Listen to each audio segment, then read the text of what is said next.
मैथिली आ भोजपुरी के सबसे नीक चैनल एपी प्रोडक्शन दरभंगा के एखनई लाल बटन दबाकर सब्सक्राइब करू और घंटी के निशान बटन के जरूर दबाओ ताकि नव नव ऑडियो आ वीडियो अहाँ सब लग तुरंत पहुंच सके।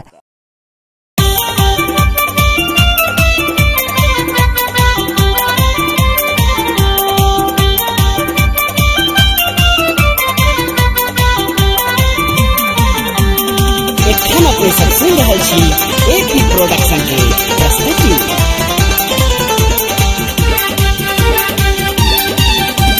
चढ़ायब जननी है चढ़ायब जननी है चढ़ायब जननी है चढ़ायब जननी है कुसुम रंग आचरी चढ़ायब जननी हे कुसुम रंग आचरी चढ़ायब जननी हे कुसुम रंग आचरी मंगायब जननी हे चढ़ायब जननी हे मंगायब जननी हे चढ़ायब जननी लाल लाल रंग आचरी चढ़ायब जननी लाल लाल रंग आचरी चढ़ायब जननी लाल लाल रंग आचरी।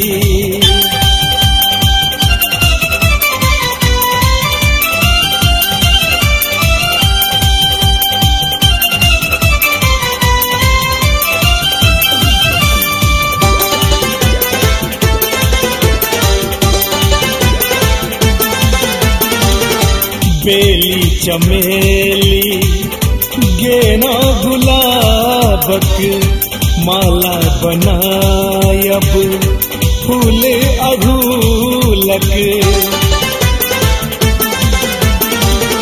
बेली चमेली गेना गुलाबक माला बनायब फूल अधूलक पायस भोग लगायब जननी हे माँ पायस भोग लगायब जननी हे कुसुम रंग आचरी चढ़ायब जननी हे कुसुम रंग आचरी चढ़ायब जननी हे कुसुम रंग आचरी।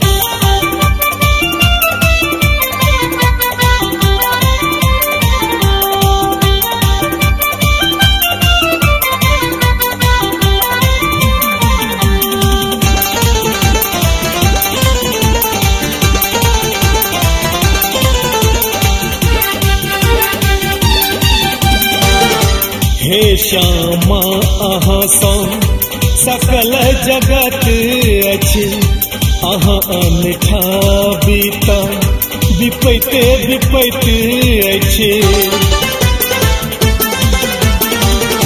हे श्यामा अहाँ सँ सकल जगत अछि अहाँ अनठा बीता विपैत विपैत अछि।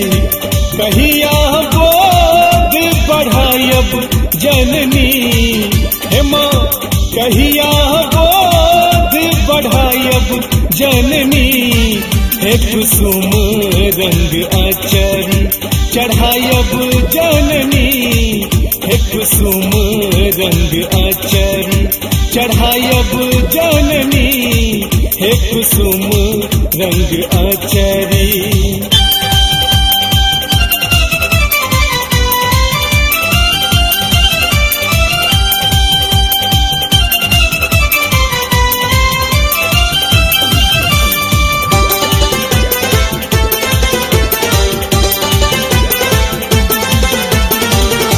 सुनिल अहीं सँ दिन मास मान छी अहाँ बिना जीवन अन्हरिया मसान छी।